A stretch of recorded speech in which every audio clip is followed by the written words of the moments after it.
समूची जो कविता है, उस कविता के साथ राजेश जोशी अपने को कैसे जोड़ते हैं।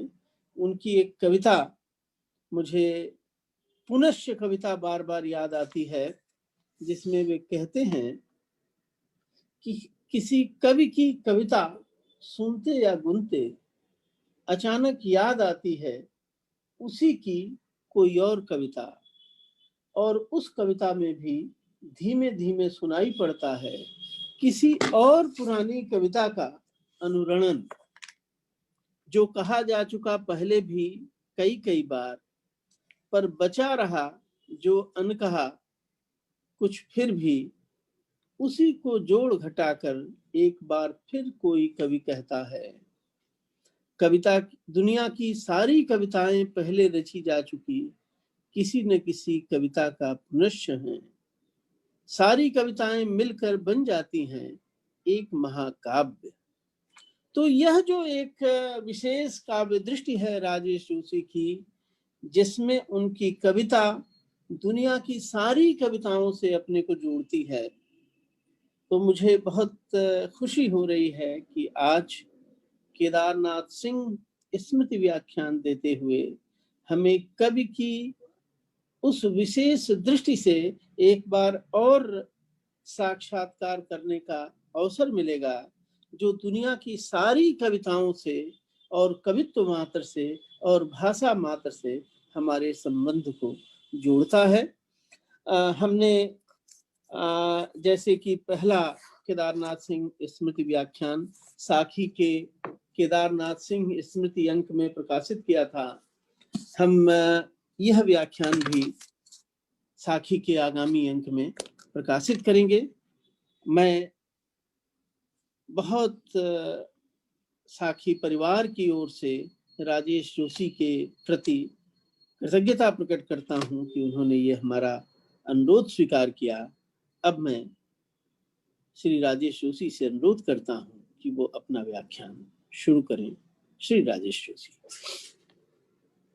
आदरणीय सदानंद शाही जी, ब्रजराज सिंह जी और जो मित्र इस समय हम लोगों को सुन रहे हैं और देख रहे हैं, उन सभी के प्रति कृतज्ञ होते हुए ये मेरे लिए सचमुच सौभाग्य का समय है कि मैं केदार जी की कविता पर कुछ बात करूं। केदार जी मेरी ही तरह बहुत सारे लोगों के, बहुत सारे श्रोताओं और पाठकों के प्रिय कवि हैं, और सब ने उन्हें अपने अपने ढंग से सुना या गुना होगा। हर एक को अपने ढंग से उनकी कविताएं याद आती हैं या उनका पाठ हर एक अपने ढंग से करता है। केदार जी की एक कविता है शहर में रात, उसकी दो पंक्तियां हैं। तुम कभी देखना इसे सुलगते क्षण में, ये अलग अलग दिखता है हर दर्पण में। तो लगभग केदार जी की कविता इसी तरह उसके बहुत सारे पाठ होते रहे हैं और भविष्य में भी होते रहेंगे। मैंने भी कुछ कोशिश की है, और ये ठीक ठीक व्याख्यान नहीं है, बल्कि इसमें कुछ वाचन और कुछ पठन दोनों का कुछ मिला जुला सा रूप होगा। इसलिए मैं पहले ही इस बात की क्षमा मांग लूं और कुछ बातें मैं आपसे केदार जी के बारे में, केदार जी की कविता के बारे में करूंगा। केदार जी की एक बहुत ही सुंदर किताब है कथितर गद्य की, जिसका नाम है कब्रिस्तान में पंचायत। उसमें एक बहुत दिलचस्प, हालांकि बहुत सारी टिप्पणियां हैं जो जिनसे केदार जी के विभिन्न पक्षों को जाना जा सकता है, पर उसमें एक बहुत ही दिलचस्प टिप्पणी है नई कविता के मंच पर भिखारी ठाकुर। आरा जिले में गोष्ठी हो रही थी। शामियाने के एक सिरे पर खंबे से पीठ टिका एक पगड़ीधारी वृद्ध बैठा हुआ था, जो बहुत ध्यान से गोष्ठी में हो रहे भाषण को सुन रहा था। वे भिखारी ठाकुर। केदारनाथ सिंह ने उन्हें पहचान लिया।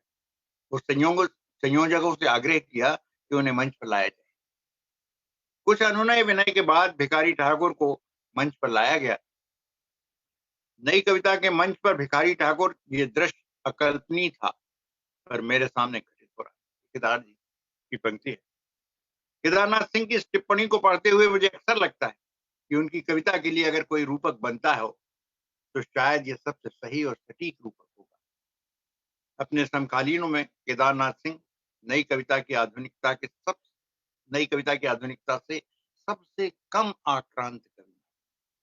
और हम सभी इन 5 कवियों को जो एक साथ आए लगभग आसपास, रघुवीर सहाय, श्रीकांत वर्मा, केदारनाथ सिंह, नारायण सर्वेश्वर दयाल सक्सेना, इन सभी को देखें तो इन लोगों में सब में एक कसमसाहट थी नई कविता को लेकर। नई कविता की में वो रहें या नहीं रहें। तो रघुवीर सहाय की भी टिप्पणियां हैं जो नई कविता के सीमाओं को इंगित करती हैं। केदारनाथ सिंह की टिप्पणी तो है ही।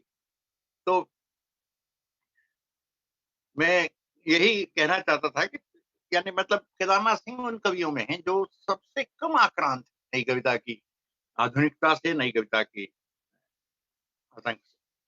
उनकी कविता के एक कोने में अक्सर भिखारी ठाकुर की उपस्थिति बनी रही और अपने नए संग्रह तालस्ताय और साइकिल तक आते हुए वे न केवल शामियाने के कोने में खंबे से पीठ टिकाए बैठे भिखारी ठाकुर को मंच पर ले आए, बल्कि माइक को उन्होंने उनके सामने कर दिया। तो भिखारी ठाकुर अब बोलने लगे। शायद इसीलिए लोक कलाकारों की सीधी सादी पंक्ति उन्हें आज भी चमत्कृत करती और उन्हें ये कला की मूल प्रकृति को समझने की कुंजी की तरह लगती। केदारनाथ सिंह ने लिखा है कि भिखारी ठाकुर के उस वक्तव्य के बाद हम भूल ही गए कि गोष्ठी नई कविता पर हो रही, पर मेरा ख्याल है उस गोष्ठी का इससे बेहतर समापन नहीं हो सकता था, जो एक तरह से नई कविता के नएपन के पक्ष में दिए गए सारे तर्कों का सबसे सटीक उत्तर था। तो इस तरह केदार जी की कविता को जब हम देखते हैं, जो अभी थोड़ी देर पहले सदानंद शाही जी ने जिक्र किया कि पिछला जो कार्यक्रम किया वो उनके गांव चकिया में किया। केदारनाथ सिंह वैसे एक नागर कवि हैं, ये मुझे हमेशा लगता है कि वो एक अर्बन पोइट, लेकिन उनकी नागरता में अपने गांव की स्मृति हमेशा बनी ही रहती है। शहर और गांव का ये द्वैत ऐसा है जिसमें द्वंद्व भी है और सामंजस्य। केदार जी की कविता में वे एक दूसरे के पूरक हैं। उनकी नागरता बिना गांव की स्मृति के आकार ही ग्रहण नहीं। प्रतिनिधि कविता जो संग्रह है बहुत छोटा सा, उसकी भूमिका में परमानंद श्रीवास्तव ने लिखा था कि केदारनाथ सिंह शायद हिंदी के समकालीन काव्य परिदृश्य में अकेले ऐसे कवि हैं जो एक ही साथ गांव के भी कवि हैं और शहर के। अनुभव के दोनों छोर कई बार उनकी कविता में एक ही साथ और एक ही समय दिखाई पड़ता है। शायद भारतीय अनुभव की ये अपनी विशेष बनावट है जिसे नकार कर सच्ची भारतीय कविता नहीं। ये एक बहुत ही महत्वपूर्ण बात की ओर इंगित किया, एक खासतौर से मैं कह सकता हूं कि हम लोगों की पीढ़ी तक के जो कवि आए उनका कहीं ना कहीं, यानी वो चाहे शहर में चले आए, शहर में पढ़ाई के लिए और अपनी नौकरियों के लिए, पर उनका नरा कहीं ना कहीं अपने किसी न किसी गांव में गड़ा हुआ है। तो इस तरह, और यही वो बिंदु है जहां से चाहे बहुत बहुत सारे लोग ये आरोप लगाते रहे हैं खासतौर से नई कविता और समकालीन कविता पर कि वो काफी पश्चिमोन्मुख है और पश्चिम की तरह की दिखाई देती है। लेकिन मुझे लगता है कि इस फर्क को अगर हम बहुत गंभीरता से समझ सकें कि उसमें किस तरह से गाँव की स्मृति लगातार बनी रहती है अर्बन होते हुए, तो हम समझ सकते हैं कि पश्चिम की कविता से ये भारतीय कविता किस तरह अपने पूरी संरचना में ही नहीं, अपने सारे एसेंस, सार तत्व कैसे ये बात और केदार जी को पढ़ते हुए बहुत ही अच्छे से बात को समझा जा सकता है। केदार जी के 2 बहुत ही प्रिय पद हैं, जो अक्सर उन्हें पढ़ते हुए, उन्हें सुनते हुए भी कई बार लोगों ने सुने होंगे। एक तो एक शब्द है अकल्पनीय और दूसरा है घटित। ये दोनों पद उनके यहाँ बार-बार आपको सुनाई दे सकते हैं। मुझे लगता है ये दोनों पद बहुत दूर तक उनकी कविता के स्वभाव को बनाते हैं। शायद इसीलिए उनकी कविता ब्योरों, विवरणों आदि के विस्तार से अपने को पहले ही मुक्त कर लेती है। आप देखेंगे कि उनकी कविता में बहुत कम ब्योरे हैं, बहुत कम विवरण हैं। वो बहुत संकेतों में, बिंबों की भाषा है। जैसे केदार जी ने अपनी आलोचनात्मक गद्य से बार-बार कहा, तो बिंबों की भाषा में वो बात करती है, इसलिए ब्योरों और विवरणों की कहा जाती है। जैसे पहनने से पहले कहा जा सकता है कि उन्होंने अपना कोट या अपनी जैकेट को एक बार जोर से झटकारा हो, तो वो सारी धूल धंगड़ को झटकार दिया कि जिससे कोई किसी तरीके की अतिरिक्त विवरण या किसी तरीके का अतिरिक्त बोझ उनकी कविता में ना आए। उनकी कविता इतनी यानी मतलब धूल रहित हो जाती है। हालाँकि उसमें धूल के संस्करण बहुत हैं, पर वो कम से कम उससे कविता का बोझ नहीं बढ़ा। उनकी कविता में चीज़ें या स्थितियाँ अकल्पनीय लगती हैं, क्योंकि वे कई बार विपरीत होती हैं या होने का आभास देती हैं।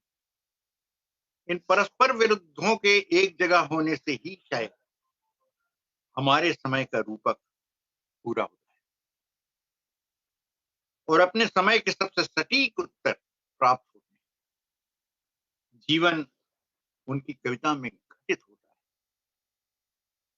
है, वो घटित होता हुआ दिखता है या घटित होता हुआ महसूस होता है। इसीलिए उसमें जीवन के छोटे-छोटे ब्योरे नहीं हैं, क्योंकि वो घटित हो रहा है, दिख रहा है।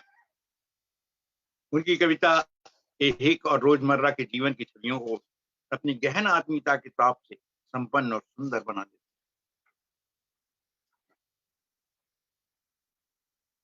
मुझे लगता है केदारनाथ सिंह की दूसरी चिंता, यानी एक चिंता तो ये या एक द्वेष तो उनकी कविता का ये है ही कि वो अर्बन होते हुए भी गाँव की स्मृतियों से अलग नहीं होती और उन दोनों के बीच एक सामंजस्य पार कोशिश करती है। उन दोनों के बीच एक तरह के टकराव भी कहीं-कहीं आपको कविता में उसकी ध्वनियाँ दिखाई देंगी या उनके टकराव के कोई संकेत आपको दिखाई देंगे। लेकिन दूसरी चिंता या दूसरा द्वेष जो लगता है मुझे, वो है लोक और आधुनिकता के बीच का। वहाँ लोक भी है और आधुनिकता भी। नई कविता से आए थे जिसका नारा ही आधुनिकता था। तो ये द्वैत जो लोक और आधुनिकता को विरुद्धों की तरह नहीं देखता, ये दिलचस्प है। केदारनाथ सिंह की कविता को पढ़ते हुए गौर किया जाना चाहिए कि उन वो कभी भी लोक को और आधुनिकता को एक दूसरे के विपरीत रखकर नहीं देखते, जैसा कि बहुत लंबे समय देखा गया। हालाँकि बहुत अंतिम दिनों में भारत भवन में स्वामीनाथन थे और जो चित्र बना रहे थे, उन्होंने बहुत सारे लोक के और आदिवासी और ग्रामीण चित्रकारों को इकट्ठा किया, उनसे चित्र बनवाए और न केवल बनवाए, उसका एक गहरा असर उनकी अंतिम दिनों की यानी चित्रों पर दिखाई दे सकता है। तो उसमें किस तरह लोग उनकी आधुनिकता के साथ प्रवेश करते। यही बात बहुत पहले से कहीं हम केदारनाथ सिंह की कविता में देख सकते हैं कि उसमें लोक और आधुनिकता एक दूसरे के विपरीत नहीं है, बल्कि उनके बीच कोई एक रिश्ता तलाशने की कोशिश, उनके बीच हमेशा एक दूसरे के करीब आने की कोशिश है, एक दूसरे को करीब लाने की कोशिश दिखाई देती है। ये ऐसी आधुनिकता है जो केदारनाथ सिंह को नई कविता से भी अलग करती है और अपने समकालीनों में भी अलग और विशिष्ट बहुत यानी ये उस तरह से देखें तो जैसे रघुवीर सहाय या श्रीकांत जी, सर्वेश्वर दयाल सक्सेना, पर सर्वेश्वर दयाल सक्सेना में तो फिर भी कहीं न कहीं लोक की धनिया रखी जाती हैं, या कुंवर नारायण, तो उनसे थोड़े से अलग, यानी केदार इसलिए इन इन अपने बहुत ज़्यादा समकालीनों के बीच भी कुछ अलग दिखाई देते हैं। इसी अपनी इसी प्रवृत्ति के कारण, इसी अपनी जिद के कारण, जिसमें लोक और आधुनिकता एक दूसरे के विपरीत नहीं होते, बल्कि वो एक दूसरे के पूरक बनने की कोशिश। एक कविता है, आप में से बहुत सारे लोग जानते हैं, जेएनयू में हिंदी नाम की एक कविता है जो उनके तालस्ताय और साइकिल संग्रह में है। हालाँकि उसके बाद केदार जी के नहीं रहने के बाद उनका एक छोटा-सा संग्रह और आया। पर जो केदार जी के रहते अंतिम संग्रह आया वो तालस्ताय और साइकिल का, उसी में ये कविता है, जेएनयू में हिंदी। इसकी कुछ पंक्तियाँ हैं, इस पत्थर से आज भी एक पसीने की गंध आती है, जो शायद उस पहले लकड़हारे के शरीर की गंध है, जिससे खुराक मिलती है मेरे परिसर की सारी आधुनिकता। ये संबंध कहीं न कहीं केदार जी सिर्फ इस कविता में ही नहीं, बल्कि पूरा अगर हम केदार जी को देखें तो ये संबंध आधुनिकता और लोक का हर जगह देखा गया। ये कोशिश कहीं न कहीं दिखाई देगी। एक किस्म की देशज आधुनिकता की तलाश केदार अपनी कविता में करते हैं। वो उस आधुनिकता से थोड़ा-सा जो आधुनिकता हमारे पूरे स्वातंत्रोत्तर काल में जिस आधुनिकता की बार-बार दुहाई दी गई है, जिस आधुनिकता पे बात की गई, उससे थोड़ी अलग एक देशज आधुनिकता है जिसे खोजने की या जिसे पाने की कोशिश केदार की कविता करती है। और संभवतः यही वो जगह है, यही वो बिंदु है, जहाँ केदार जी का रिश्ता त्रिलोचन से जुड़ता है। त्रिलोचन भी एक अलग आधुनिकता, एक देशज आधुनिकता को पाने की कोशिश करते हैं, जिनका जो अपने बिल्कुल यानी आस-पास के जीवन की कविता लिखते हुए भी उसके फॉर्म के लिए एक तरफ सॉनेट को चुनते हैं, और सॉनेट को लिखने के लिए हिंदी का बहुत ही गेय छंद रोला को, और उस रोला को की गेयता को समाप्त करके उसे बहुत ही गद्यात्मक लय में बदल देते। यहाँ जो ये कोशिश, ये जो पूरी प्रक्रिया है, यहीं आप पाएंगे कि कहीं न कहीं केदार जी भी एक देशज आधुनिकता की तलाश में त्रिलोचन से जुड़ते हैं। हालाँकि दोनों के स्वभाव में कई स्तर पर बहुत ज़्यादा भिन्नता है।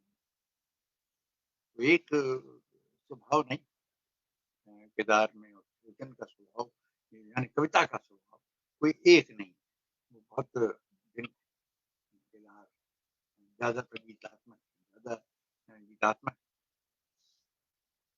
ये ऐसा द्वंद है जो सिर्फ शहर यानी नगर और गाँव के बीच में नहीं है, बल्कि शहर और छोटे शहर के बीच में है, और शहर और गाँव के बीच में भी है, और इस तरह वो एक द्वंद लगातार आपको महसूस होता है। कब्रिस्तान में पंचायत मुझे बार-बार वो किताब इसलिए बहुत प्रिय है कि कस्तर गद्दी की वो एक अद्भुत किताब, और उसमें बहुत छोटी-छोटी सी टिप्पणियाँ जो संभवतः उन्होंने किसी कॉलम, किसी अखबार के कॉलम के लिए निरंतर लिखी होंगी और या लिखी थी, पर उनमें जो बातें हैं, उससे इतना बड़ा फलक खुलता है, उनके अनुभव खुलते हैं, उनकी यात्राओं के बारे में उनसे जानकारी मिलती है। केदार के दीगर अनुभवों को जो कविता में भी नहीं है, उन अनुभवों के बारे में, उनकी सोच के बारे में बहुत सारी बातें उस किताब से प्रकट होती हैं। इसलिए मुझे बार-बार लगता है कि केदार की कविता को पे बात करते हुए केदार की कविता को समझने की अगर कोई कुंजी कहीं है, तो वो कब्रिस्तान में पंचायत जो किताब है, वो केदार को समझने में बहुत ही बड़ी कुंजी है, बहुत बड़ी सहायक है। केदारनाथ सिंह के आंतरिक द्वंद्व कविता से ज़्यादा इसलिए गद्य में प्रकट होते हैं। गाँव और शहर का द्वंद्व हो या शहर और छोटे शहर का, इसके लिए जो किताब जिसकी बार-बार मैं चर्चा कर रहा था, उसकी टिप्पणी को आप देखें। एक कविता है शहर बदल, जिसमें केदार जी ने लिखा कि लेकिन दुनिया शायद उन्हीं छोटे-छोटे शहरों के ताप से चलती है, जिन्हें हम आप नहीं जानते। तो ये जो छोटे शहर, यानी जो कस्बे हैं, जो मझोले शहर हैं, इनको लेकर केदार जी में एक किस्म का आकर्षण, हालाँकि वो बहुत लंबे समय और उम्र के सबसे बड़े समय में दिल्ली जैसे महानगर में रहे। वहाँ एक छोटी-सी टिप्पणी है कब्रिस्तान में पंचायत में छोटे शहरों के जीवन की लय। और ये बहुत ही दिलचस्प टिप्पणी है इसलिए कि ये हिंदी कविता के पूरे मिजाज को समझने के में भी कहीं न कहीं काम आ सकती है। इसमें केदार जी ने लिखा कि छोटे शहरों के जीवन की लय, भारतीय जीवन की लय। ये है भारतीय समाज को समझना। इसलिए बहुत सारे लोग ये मानते हैं, जो महानगर हैं हमारे, जो बड़े-बड़े नगर हैं, वो भी कई कस्बों का एक झुंड की तरह कई बार दिखाई देते हैं। अगर उनके कुछ हिस्सों को छोड़ दिया जाए जिनमें बड़ी तेज रफ्तार की ज़िंदगी दिखाई देती है, तो उसके बहुत सारे हिस्से, चाहे वो दिल्ली हो, चाहे मुंबई हो, कलकत्ता, उसके बहुत सारे हिस्से आज भी उन छोटे मंझोले शहरों या कस्बों की तरह दिखाई देते हैं, में जो जीवन चल रहा है वो उस तरह का रहता है। तो इसीलिए शायद उन्होंने लिखा कि इन छोटे शहरों के जीवन की जो लय है, वही भारतीय जीवन की भारतीय जीवन को अगर समझना है, तो हम उस महानगरों से की बहुत तेज रफ्तार से या गाँव में थोड़े से ठहर गए जीवन से नहीं, बल्कि उसके बीच कहीं छोटे शहरों की लय से उस लय को हम समझ सकते हैं जो भारतीय जीवन की वास्तविक लय है। इसी में आगे उन्होंने लिखा, तो ये महत्वपूर्ण परिवर्तन जिसमें देखा जाना चाहिए कि इन छोटे-छोटे केंद्रों का टूटना या कहीं पीछे छूट जाना, स्वाधीनता के बाद के सांस्कृतिक जीवन की सबसे बड़ी दुर्घटना है। ये एक बड़ा भारी संकेत जो हमारे पूरे सांस्कृतिक परिदृश्य में आ रहे बदलाव की तरफ केदार जी ने किया और इसमें आगे उन्होंने दिल्ली को लेकर के कैसी केंद्रीयता बनती चली जा रही और उससे क्या नुकसान और इस तरह की बहुत सारी बातें उसमें कि कैसे जो पूरी एक सांस्कृतिक हमारी लय थी, वो कैसे इस कारण से विच्छिन्न हुई है या टूटी और स्वाधीनता के बाद की ये एक ऐसी दुर्घटना है, जिसने कहीं न कहीं हमारे साहित्य को, हमारी संस्कृति को, हमारे पूरे सांस्कृतिक क्रियाकलाप और हमारी कलाओं को भी कहीं न कहीं नुकसान पहुँचाया। ऐसे बहुत सारे उदाहरण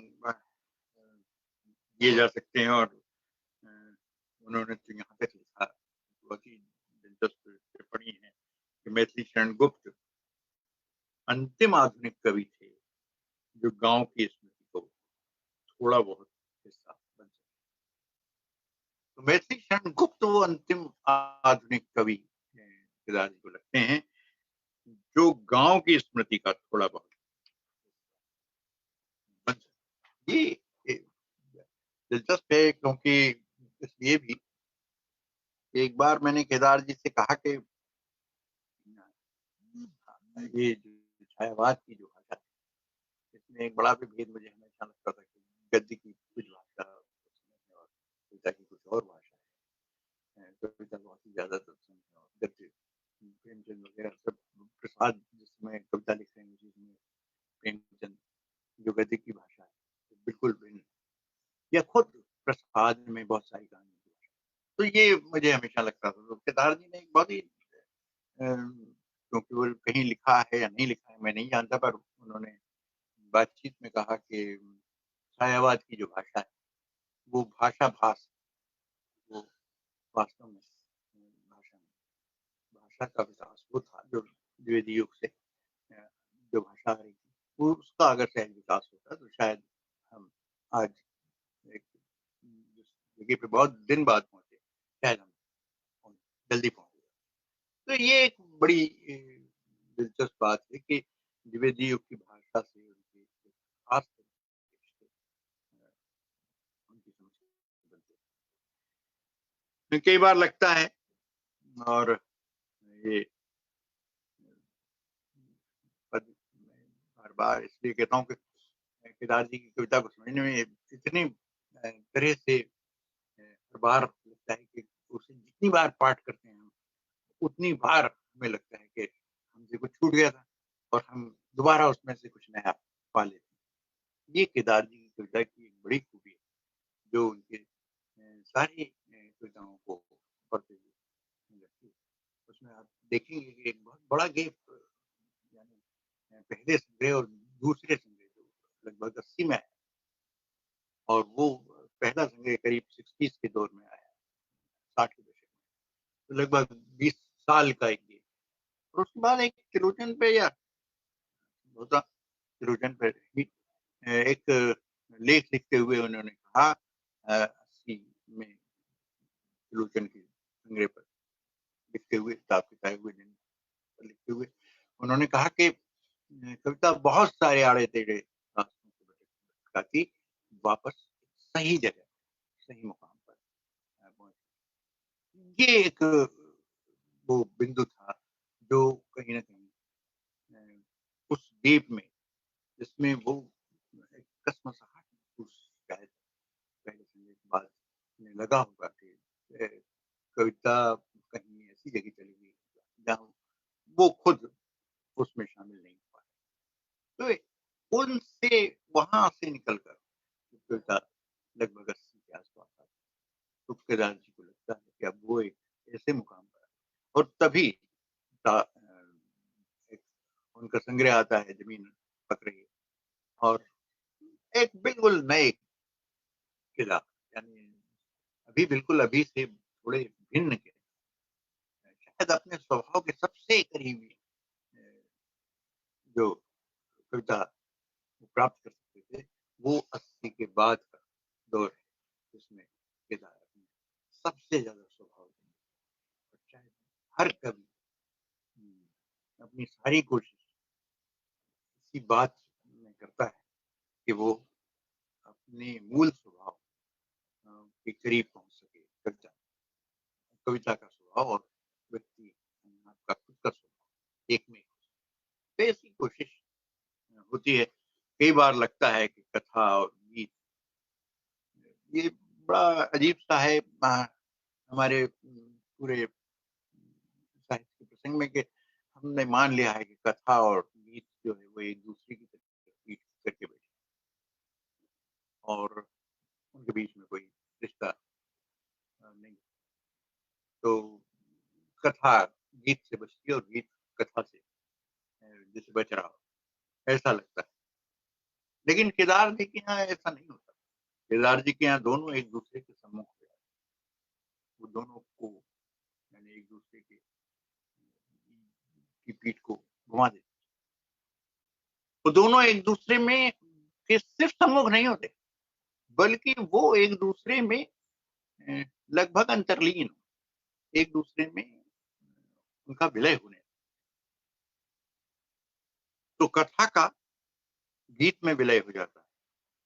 तो वह एक नया रूप ग्रहण कथा जो है, वो एक नया रूप आप देखें बहुत सारी कविताएँ केदार जी की ऐसी हैं, इनमें कुछ परिचित और कुछ अपरिचित जो लोक में चलती हुई कथाएं वो या छोटे-छोटे से जो रूपक हैं, वो कहीं न कहीं आपको उनमें दिखाई दे जाएँगे और एक छोटे-छोटे से उपाख्यान उसमें दिखाई दे जाएँगे। तो पर वो अ, उस तरह से नहीं आते कि वो कथा की तरह नहीं आते पूरी ठेठ गद्यात्मकता के साथ नहीं आते, बल्कि वो कुछ एक नया रूप ग्रहण करते हैं। बढ़ई और चिड़िया जैसी एक अद्भुत कविता केदारनाथ सिंह की है, जिसे हम याद कर सकते हैं। और बहुत सारी माझी का पुल जो बहुत ही प्रिय उनकी खुद की भी बहुत प्रिय कविता रही है, या बनारस या तालस्ताय और साइकिल जो लास्ट में जिसमें वो साइकिल चलाना सीख रहे हैं तालस्ताय और गिरते हैं और संभलते हैं। तो एक ये बात होती है कि वहाँ कथा एक नया रूप ग्रहण करती है। इसी तरह गीत जो है उसका विलय होता है और वो गद्य की लय के तरफ मुड़ता है और यह एक तरह से गद्य की लय को ग्रहण करता है। तो दोनों के की लय बदल जाती है, यानी दोनों का वहाँ जाकर एक रूप बदल जाता है और उससे एक तीसरा रूप पैदा होता है, जो केदार की कविता को पढ़ते हुए आप अ, दोनों चीज़ों को एक साथ महसूस कर सकते हैं या देख सकते हैं। जिसमें दोनों को अलगाया नहीं जा सकता, दोनों को अलग नहीं किया जा सकता। बढ़ई और चिड़िया, माझी का पुल, बनारस, तालस्ताय और साइकिल, या टमाटर बेचने वाली बुढ़िया, और एक जो लंबी कविता है, संभवतः अकेली लंबी कविता, बाघ, जो जो लगता है कि जैसे एक बहुत ऐसा आख्यान है जो अ, कविता में चल रहा है। तो एक निरंतर चलता हुआ आख्यान बाघ जैसी कविता में दिखाई देता है, या जिसमें त्रिलोचन आगे-आगे हैं और खुद केदार पीछे-पीछे हैं, वो वाली कविता याद की जा सकती है। ऐसे बहुत सारी कविताओं को हम याद कर सकते हैं जो अ, केदार जी की हैं, जिनमें तरह-तरह के से कथा, तत्व और गीत ही थे, दोनों ही आपको दिखाई। और ये बहुत सारी बातों के बाद मैं कहना चाहता हूँ कि मुझे लगता है कई बार कि केदारनाथ सिंह की कविता पाठक से अकेले में भी सस्वर पाठ का आग्रह करती है। हम उसे सिर्फ समूह के बीच में उसके पाठ को सुन के या पढ़ के नहीं, बल्कि एक अकेले में उसका एक सस्वर पाठ मांग कहीं न कहीं केदार जी की कविता करती है। उसमें कुछ ऐसा है जो कान से सुने जाने के बाद ही अपने प्रत्यक्ष होता है। ऐसा बहुत बार कि कई कविताएँ महसूस कर सकते हैं, जो जब हम उसे सुनते हैं तो उसके नए अर्थ हमारे सामने उद्घाटित होते हैं। केदार जी की कविताओं में ऐसा बहुत होता है कि उसके नए अर्थ उद्घाटित होने लगते हैं जब हम सुनते हैं। हमने खुद केदार जी के मुँह से जब जो कविताएँ जिन लोगों ने सुनी हैं वो भाग्यशाली हैं मेरी तरह कि केदार जी का पाठ इतना सुंदर था। तो केदार जी के पाठ में उस कविता को जब सुनते थे तो उसके ऐसे कई अर्थ खुलते थे जो पहले कभी हमारे सामने नहीं खुले। उनके वाक्य में ध्वनि की एक ऐसी लीला है जो कविता के मन ही मन में चुपचाप पढ़ लिए जाने से पूरी तसल्ली नहीं। उनकी आवाज जितनी पास से आती हुई महसूस होती है, उतनी ही दूर से, बहुत दूर से आती हुई भी महसूस होती है। वह एक परिचित, एक आत्मीय से बतियाने का एहसास भी कराती है और उसी समय वे कहीं दूर से आती एक पुरखे की आवाज भी लगती है। शायद यही कारण है कि केदार जिस कविता को आज लिख रहे हैं, उन्हें लगता है कि वे उसी कविता का अगला हिस्सा है जिसे उनके किसी पुरखे ने लिखना शुरू किया।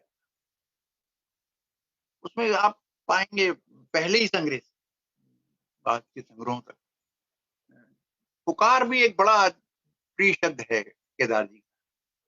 तो एक पुकार उसमें कहीं ना कहीं सुनाई देती है। तो ये और एक कंटिन्यूटी उसमें वो महसूस करते हैं कि ये कविता किसी एक बहुत यानी उसकी परंपरा जो है उससे हमेशा संबंध। और मुझे याद पड़ता है कि भारत भवन में मुक्तिबोध को लेकर जब चर्चा हो रही थी तो बहुत सारे लोग ये मानते थे और ये शायद वहाँ कहा गया कि मुक्तिबोध की कोई परंपरा नहीं, वो वहीं से एक अलग कविता शुरू होती है जिसका केदार जी ने बहुत स्पष्ट खंडन किया और उन्होंने बहुत सारी कविताओं के उदाहरण देकर कहा कैसे मुक्तिबोध की कविता के पीछे उसकी बड़ी परंपरा मौजूद। ये हमेशा से केदार जी की धारणा रही है कि पूरी परंपरा से ही रिश्ता आज की कविता का बनता है। मुक्तिबोध की पंक्ति है कि कहीं भी खत्म नहीं होती कविता, इस निरंतरता के चलते ही वे समयों को पीस कर बराबर कर देते, तो वहां सारा समय इस तरह एक जगह आ जाता है।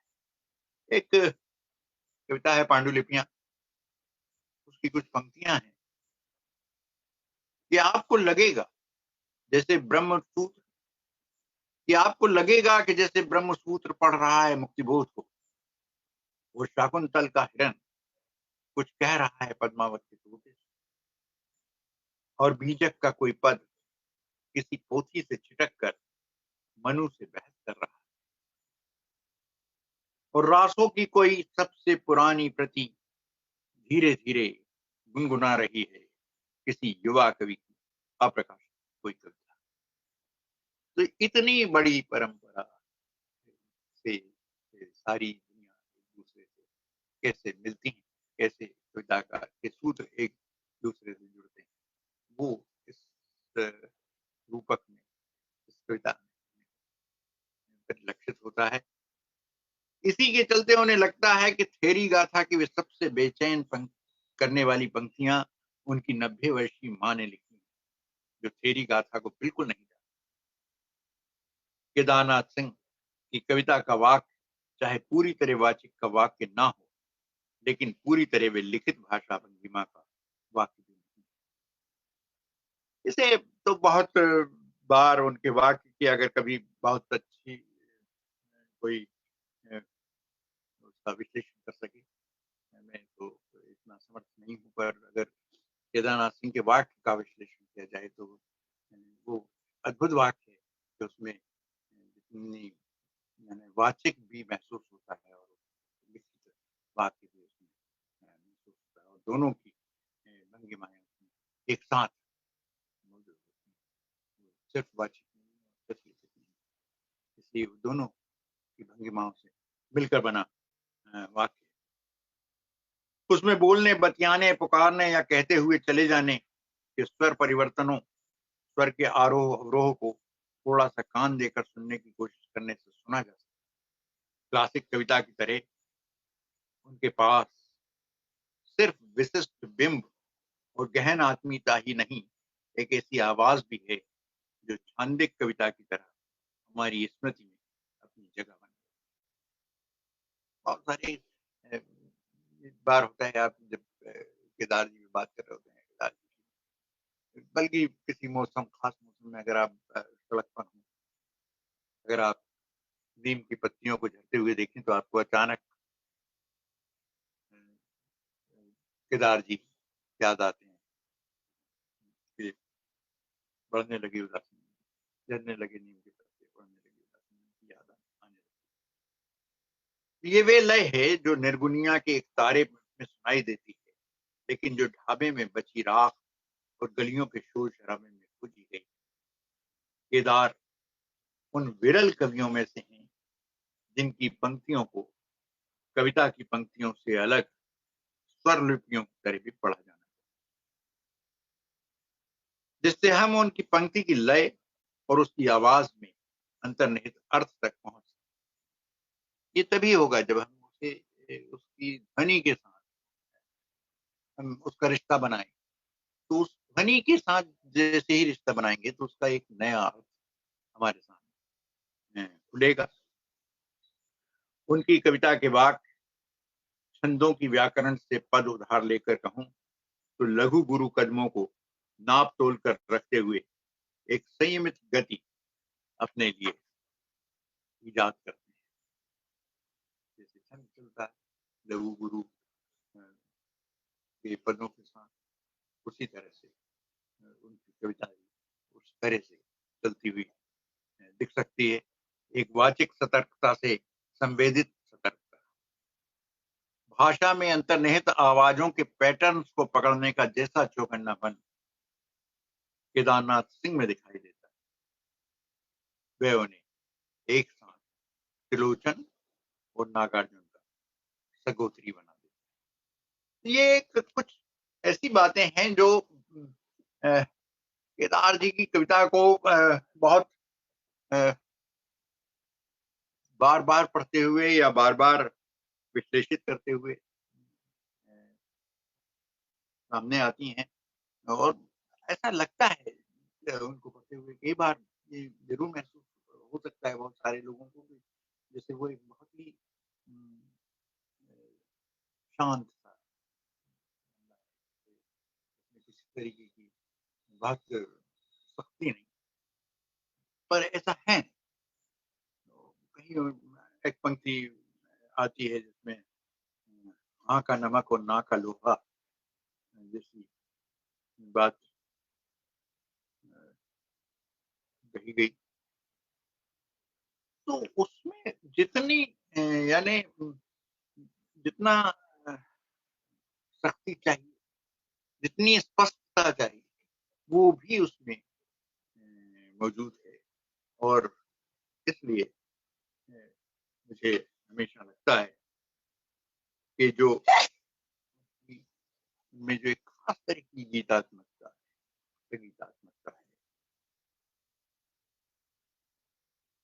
तो उस गीतात्मकता का जो तत्व है, वो हमेशा ही भारतीय जन के अंतर संसार की जटिलताओं और उसके आत्मिक वैभव की विविधता को अभिव्यक्त वो ऐसा गीतात्मक पद नहीं है। बहुत सारे गीत में हमें दिखाई देता है जो बहुत सरल-सरल ढंग से उस तरह की गीतात्मकता वहाँ नहीं। ये गीतात्मकता थोड़ी जटिल है। ऊपर से वो नहीं दिखती है, जटिलता उसमें नज़र नहीं आती। पर उसके भीतर कहीं बहुत गहरे वो जटिलताएँ मौजूद हैं। ये कुछ बातें हैं जो मुझे लगती हैं कि केदार जी को पढ़ते हुए, केदार जी को समझने की कोशिश करते हुए मुझे महसूस होती हैं और मैं कहना चाहता हूँ कि ये सौभाग्य है कि केदार जी के व्यक्ति की अनुपस्थिति में ये बात ये तीसरा साल रहा सदानंद जी ने ये तीसरा जन्मदिन हम कवि केदार का मना रहे हैं। ये बात भी कहीं न कहीं इस बात को प्रमाणित करती है कि केदार की उपस्थिति कवि केदार की कभी बहुत सारे मनों में लगातार बनी हुई है और मुझे लगता है वो एक ऐसी कविता है जो हमारी स्मृतियों के भीतर कहीं न कहीं अपनी जगह बनाती है और बना चुकी है और शायद आने वाली जो पीढ़ियाँ हैं, आने वाले जो कवि होंगे या आने वाले जो श्रोता या पाठक होंगे कविता के, वो भी जब उसे उसके पास जाएँगे उस कविता के पास, तो उनकी स्मृतियों में जगह उसी ढंग से जगह बना लेगी। जैसे पृथ्वी वाली कविता में केदार जी कहते हैं कि वो पृथ्वी जो है उनकी हड्डियों में बची रहेगी। इसी तरह शायद कई पीढ़ियों की स्मृतियों में उनकी कविता बची।